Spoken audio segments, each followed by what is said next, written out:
जब उस आत्मा को आप प्राप्त करते हैं तो फिर आप आनंद स्वरूप हो जाते हैं। लेकिन ये आत्मा की बातें हैं, लोग बातें करते रहे, आज तक कहते रहे, इसमें कोई सत्य नहीं, इसलिए अच्छा है हम लोग ऐसी कोई चीज करें कि जिसके सामने दिखाई दे आंख। तो मैंने कहा अच्छा देख लीजिए, हम एक बात बताते हैं, आप उसका पड़ताला लीजिए। हमने कहा कि गणपति जो है ये कार्बन उसका तत्व है। कार्बन जो हर एक इस पे एक एक एलिमेंट बैठा है, वैसे गणपति जो है वो कार्बन पे बैठा है। तो कार्बन जो है उसका एक मॉडल बनाओ उसके एटम का, और उसको देखो। आप अगर उसकी लेफ्ट साइड देखिएगा तो आपको वहां पर स्वस्तिक दिखाई देगा, और राइट साइड में देखिएगा तो आपको ओंकार दिखाई देगा, और नीचे से देखिएगा क्रॉस दिखाई देगा। और अभी दो साइंटिस्ट ने ट्राई किया और हम आपके माँ बिल्कुल सही बात है, ऐसा ही दिखाई देता। अब इन साइंटिस्ट लोगों ने पूछे मुझे आकर के कि आपको कैसे मालूम? अब मुझे तो मालूम है ही, लेकिन मुझे अगर कैसे मालूम है ये अगर मैं आपको नहीं बता सकती हूँ तो कम से कम ये तो बता सकती हूँ कि आपको भी मालूम हो सकता। अब जितने बड़े बड़े हो गए, कबीर हो गए, नानक हो गए, हमारे यहाँ ज्ञानेश्वर जी हो गए, तुकाराम हो गए, साउथ में ज्ञानबाज जी हो गए, सबने गाया और अनादि काल से गाते आए अपने देश में। इस देश का तो धरोहर ही है। मार्कंडेय के जमाने से हजारों 14,000 वर्ष पहले से उन्होंने शक्ति का गान गाया है और मूलाधार में गणपति का स्थान बताया है। ये मूलाधार क्या है, ये गणपति का स्थान क्या है, इधर किसका ध्यान नहीं। सब कुछ हम लोग विलायत से सीखने वाले हैं। अरे भाई, उन लोगों को अभी कम से कम 100 जन्म लेने पड़ेंगे जब आपके चरणों तक आएंगे। आप है कहाँ? उनके अनुकरण करने के पीछे में लगे हो। ये तो ऐसा ही हुआ कि कमल का फूल कहेगा कि कहीं जा करके मैं बबूल का फूल क्यों नहीं हुआ। कहाँ आप और कहाँ वो, आपका उनका कोई मुकाबला नहीं, मेरा विश्वास है। क्या वो बड़े खुश लोग हैं? बेटे माँ को मार देते हैं, माँ बच्चों को मार देती है। अजीब तमाशा है। वो कोई इंसान है, जानवर से भी बदतर जात। और उनसे हमें क्या सीखने का है? हमारे पास इतना बड़ा सत्य छिपा हुआ है, उधर हम लोग नजर नहीं करना चाहते, क्योंकि हम लोग सोचते हमारे पास में सब डिग्रीज आ गई, BA, BA, MAD, सब डिग्रीज आ गई, उसको लेकर के सर पर घुमा करते हैं।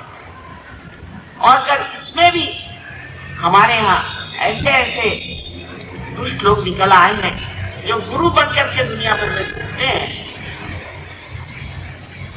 पैसा कमाते हैं, लोगों को ठगते हैं और लोगों की दिशा भूल करते हैं, और उन्होंने भी हम लोगों का नाम बिल्कुल ठिकाने कर दिया और हमारा विश्वास जो डामाडोल हो। लेकिन मान लीजिए कि ऐसी कोई चीज है जिसे कि हाइपोथेसिस कहते हैं, ऐसी अगर कोई चीज हमारे अंदर है जिसके कारण हम आत्मा को प्राप्त कर सकते हैं, जो बताई गई कुंडलिनी शक्ति है, अगर ऐसी है कोई शक्ति हमारे, तो वो पहले ही से नहीं नहीं करने से फायदा क्या? एक बार देखना तो चाहिए।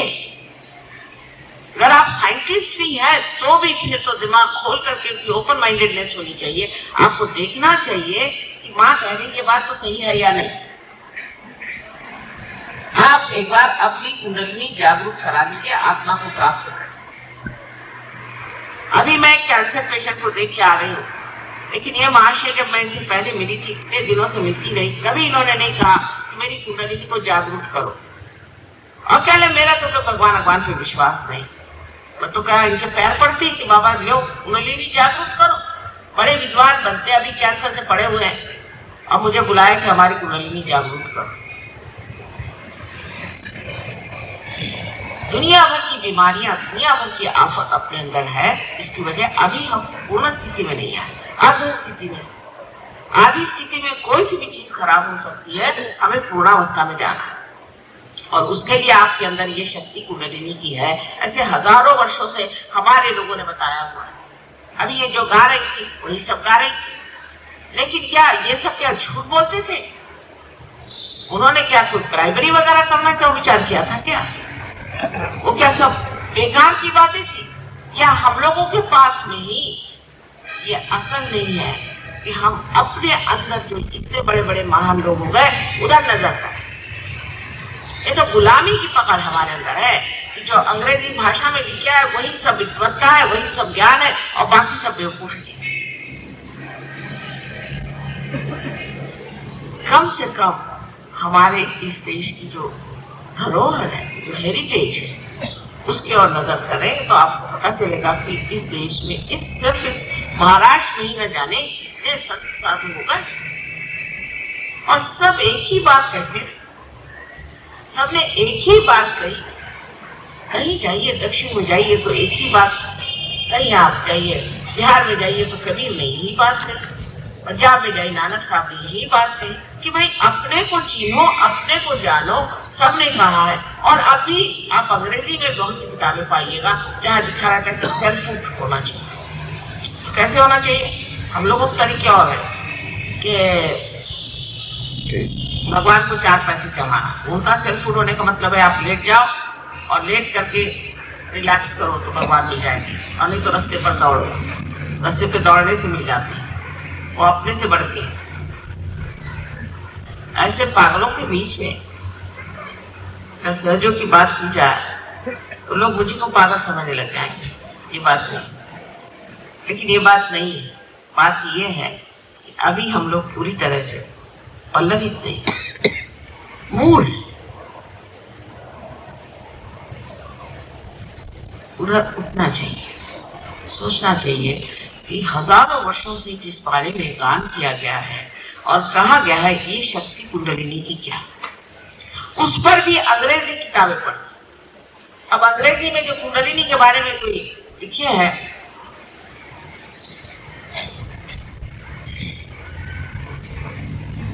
वो इतनी गलत बातें हैं कि वो उसमें सत्य जरा सा भी नहीं। एक साहब तो लिखते कि कुंडलिनी पेट में होती, मैंने कहा आपके सर में होगी। इस तरह की बेवकूफी की बातें सारी झूठी, इनको संस्कृत का कोई ज्ञान नहीं था, जिन्होंने अंदर जाकर के देखा नहीं थी। जहां वो कहते कि गणपति मूलाधार पे बैठा हुआ है और यही गणपति जो है ये अपनी अबोधिता के कारण, इनसेंस के कारण हमारी शुद्धता बना है। ये तो लिखा हुआ है, लेकिन उसका अनर्थ इतना किया गया कि लोग फ्रॉइड के पास पहुंच गए। ये हमारे अकल वाले लोगों का काम है। इसे मैं शुद्ध बुद्धि नहीं कहूँ, ये प्योर इंटेलिजेंस नहीं है, ये नॉनसेंस है। क्योंकि अंग्रेजों ने कुछ लिख दिया, क्योंकि अमेरिकन ने कुछ लिख दिया, क्योंकि फलानी किताब मैंने पढ़ ली, इसलिए ये बात को मैं मानता हूं। आपने उसका अनुभव लिया है? आपने क्या अपने आत्मा का अनुभव लिया है? अंग्रेजी भाषा तो ऐसे ही चौपट है, आप जानते हैं कि आत्मा को भी स्पिरिट कहते हैं और शराब को भी स्पिरिट कहते हैं और कोई मरा हुआ भूत हो उसको भी स्पिरिट कहते हैं। तो इनसे कौन पूछे? इनको कोई पवित्रता का मतलब मालूम है? इनको कोई ऑस्पिशियसनेस का मतलब मालूम है? ये क्या कोई भगवान की बात जानते हैं? इनसे कौन जूझे और कौन बताए? और आप लोग उन्हीं को जाकर मिलाइए, अपने बुद्धि को मानेंगे। आपके बुद्धि से आप जिस खाई में ये पड़े उसी खाई में जाके गिरे। इत्तेफाक है कि मैं इतने देश परदेश में रही, इत्तेफाक की बात। मैं कभी नहीं समझ सकती थी कि इंसान इतना गिर सकता है, इतना गया बीता हो सकता है, और बुद्धि का भ्रम इतना उसके अंदर है और इतना जबरदस्त अहंकार कि जिसे कहते हैं जो चीज गलत है, जो बिल्कुल ही अपवित्र है, जो अधार्मिक है, उसी को धर्म समझ लेना, उसी में रत रहना, उसी में समय बर्बाद। आत्मा का तत्व हमारे अंदर निश्चल रहता है, हिलता नहीं, और वो क्षेत्र को जानता है, वो सब जानता है। जब तक हमारा चित्त आत्मा से आलोकित नहीं होता है तब तक उसमें चल भी चलता है। पर जैसे ही आत्मा से आलोकित हो जाता है वैसे ही आनंद की लहरियां, सौंदर्य लहरियां जिसका वर्णन किया गया बहना शुरू, हाथ से बहना शुरू। वहां शब्द इस्तेमाल करते हैं वाइब्रेशन, वो करते हैं, लेकिन वाइब्रेशन का मतलब क्या? वाइब्रेशन मैंने कोई भी चीज हिली उसका नाम वाइब्रेशन थोड़ी है। ये वाइब्रेशन, ये जो हाथ से बहने वाली लहरियां, जो पैर से बहती है, जो सारे शरीर से फूट फूट करके बह रही है, जिन्होंने सारी सृष्टि की रचना की है, जिससे ओंकार बनते हैं, ये वो चीज जिसने कि सारे ब्रह्मांड में अपना राज्य प्रस्थापित किया हुआ है, ये वो चीज जो कि हर एक चीज का तत्व है, जो ईथर का भी तत्व है, जिससे कि आज आप ब्रॉडकास्टिंग करते हो, ईथर का भी वो तत्व है, सारे पंच तत्वों का वो तत्व है। उस तत्व का जो अधिष्ठा है, उसका जो राजा है, वो आत्मा आपके हृदय में बसता है। पूर्व जन्म के अनेक पुण्यों की वजह से इस पुण्यवान भूमि में आपका जन्म हुआ, लेकिन इस जन्म में न जाने क्या हो गया है कि अच्छे भले लोग दुनिया से दूर न जाने किस गलत रास्ते पर चले जाते हैं। इसको मैं ये नहीं कहूंगी कि हम लोगों पे दूसरों का राज्य रहा या कोई हमारी कमी रही, या हमारे यहाँ भी पंडितों ने और ब्राह्मणों ने और तरह के जो ऐसे लोग जो पैसा कमा रहे धर्म के नाम पे, अनेक हमारे अंदर भ्रम मान, लेकिन वो भ्रम डाल भी दिए हैं तो हमको देखना तो चाहिए। धर्म के नाम पे अत्यंत अत्याचार हुए मान, इसलिए बहुत से लोग कहते हैं भगवान पे विश्वास नहीं करते, लेकिन जो सत्य है उसको पाने की ओर हमारी दृष्टि होनी ही पड़ेगी। आज ऐसा समय है कि इस समय अगर आप चूक गए तो न जाने किस संकट में आप फंस जाएंगे। इधर कैंसर खड़ा है, उधर में भूखमारी पड़ी हुई है, उधर में आतंक पड़ा हुआ है, दुनिया भर के हाहाकार चारों तरफ है। इस वक्त कमल जैसे जब तक आप इस कीचड़ से बाहर नहीं निकलेंगे और कोई तरीका आपके पास नहीं है, और वो निकलने का तरीका आप अपनी बुद्धि से नहीं लगा। बुद्धि से परे परमात्मा का जो अनंत आशीर्वाद हमारे अंदर आत्मा स्वरूप है, उसी से आप पा सकते हैं, और आपके अंदर ये आत्मा विराजमान है। पहली बात, उसको प्राप्त करने की शक्ति आपके अंदर है और वो सहज ही होती, लेकिन बुद्धि इसको मानती है। और बुद्धि का दूसरा भी एक लगाव है बड़ा भारी, जहां हम अटक जाते हैं, वो ये कि लोग कहते हैं कि माता जी ये आप ही क्यों करते हैं? मैं तो भाई आप करो, बड़ा अच्छा है, मैं तो घर बैठे आज सवेरे से मेहनत करते करते किसी तरह से यहाँ पहुंचे, लेकिन पहुंच गए क्योंकि आप लोग चाहते हैं कि आपका साक्षात। और ऐसे भी लोग हैं, वो सोचते हैं कि नहीं माता जी तो आपसे कोई हमारा लेना देना नहीं होता, आपसे हमें कोई पैसा नहीं चाहिए, हम आपको, आप हमें देंगे, हम तो यहाँ देने को बैठे हैं, आपको मत दे नहीं सकते, कुछ भी नहीं देंगे। पहला हिस्सा मिला। कोई ऐसा इंसान आपने देखा भी नहीं होगा कि जो कुछ भी नहीं लेना चाहता और इतनी मेहनत करता है, तो समझिए कैसे ड्रामा है, समझिए। तो लेने में क्या हर्ज है साहब? लेने में आपको वैसे तो कभी हर्ज नहीं होता, तो सहयोग करने में हर्ज क्या है? हर्ज यही है अहंकार। बुद्धि के ऊपर एक अहंकार ऐसा जड़ता से बैठा हुआ है, और वो भी है ये जो सुशिक्षितता है, उस बड़ी बड़ी पंडित मूर्ख है जो कबीरदास जी ने कहा था, वो आप आज कर देते हैं, और ये महामूर्खता का लक्षण। और वही आज आप देख सकते हैं कि सब कुछ होते हुए भी आज वो समाज सहयोग को प्राप्त कर रहा है जो देहातों में रहे। चिट्ठी आती है, हम तो आनंद के सागर में तैर रहे हैं माँ, तुमने तो हमको सब कुछ दे दिया। सस्य श्यामला भूमि में हमारी खेती लहरा रही है, सुंदर, हम तो कुछ करते नहीं, सब अपने आप हो रहा है, परमात्मा वास्ते काम कर रहे हैं, सब तुकाराम बन गए। लेकिन शहरों में बड़ा प्रश्न खड़ा हो, उसकी वजह है ये अविद्या जो सीख ली, उस अविद्या के कारण हमारे अंदर महान घोर अंधकार अहंकार आ गया। अहंकार से परे परमात्मा सवाल। अहंकार तो एक आपकी छाया है जो कि सत्य भी नहीं है। अहंकार आपकी छाया मात्र, जैसे कि आप प्रकाश से दूर खड़े हो जाइए, आपकी छाया, लेकिन आप प्रकाश के नीचे खड़े होइए तो कोई छाया नहीं आएगी। इस अहंकार से जूझने से नहीं होता है। अभी यहाँ पर एक बता रहे थे कि कुछ एक नई चीज निकाले, नहीं ये स्टिकर की कुछ निकाली है, उसमें क्या लगे कि आप अहंकार आपके अंदर हो गए। यानी प्रदेश में ये विचार है कि हमारे अंदर अगर अहंकार आ जाए तो हम बड़े यशस्वी हो जाते और फिर नाक के बद गिर भी जाते। लेकिन जब आप आत्मा को प्राप्त करते हैं तो यश आपके पैरों में, सिद्धियां आपके पैरों में, आप योगी जन हो जाते। योगी की व्याख्या नहीं की जाती,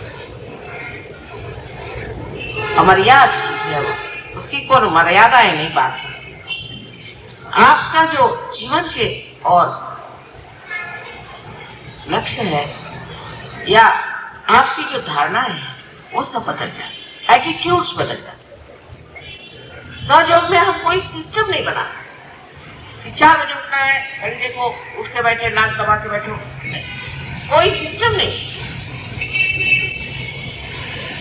सिर्फ आपकी धारणाएं बदल जाती हैं, आपके तरीके बदल जाते हैं, आपके लक्ष्य बदल जाते हैं अपने आप से। लेकिन कोई जबरदस्ती आप पर नहीं, एक ही जबरदस्ती है, प्रसन्न रहिए, प्रसन्न, बस एक ही जबरदस्ती है, एक ही मांगना है कि अपने से नाराज नहीं, अपने पर दुष्ट न रहिए, अपने से संतुष्ट रहिए, अहंकार नहीं करना, लेकिन अपने से संतुष्ट रहिए, प्रसन्न चित्त रहिए, बस। बाकी कोई भी आपके ऊपर में कोई चीज लादी ना, तो ऐसा ही हुआ कि कोई अगर वृक्ष बढ़ रहा है, जीवंतता से उस पर कोई चीज आप ला दीजिए, लेकिन ये अंदर से होने वाली चीज है, घटित होने वाली चीज है। समझ लीजिए कि हम इस फूल को खींचे या तोड़े या इसको खुरपी करें, मशीन में डालें, इसका फल नहीं हो जाए। फल इसका तभी होगा जब ये वृक्ष पे लगा रहेगा, उससे संबंध होगा, और इसके अंदर जब वो क्रांति होगी, इसके अंदर अपने आप फल हो जाएगी। इसी प्रकार आप में भी फलश्रुति तभी होगी जब आपका संबंध उससे लग जाए जो अनेक नामों से जाना जाता है, निराकार, निरंजन। उससे जब आपका संबंध हो जाए, इसे अंग्रेजी में डिवाइन कहते हैं, उस परमात्मा से, उस प्रकाश से, उसके उस प्रेम से जब आपका संबंध हो जाता है, उसी की धारा पर आप स्वयं एक फल स्वरूप हैं, और वो फल आपको सुख देता। आप अपने को देखकर, आप अपने अंदर की जो सुंदर सुंदर भावनाएं और लहरियां बह रही हैं, उसे जानकर आनंदित हो। ऐसा तो कभी भी नहीं होता। जो फल आप खाते हैं वो फल स्वयं उसको कुछ नहीं जानते। जो दीप जलता है वो दीप स्वयं को नहीं जानता, लेकिन यहाँ आप अपने को जानते हैं और अपनी शक्तियों को भी जानते हैं, और सब जानते हुए भी आप अत्यंत नम्र हो जाते हैं।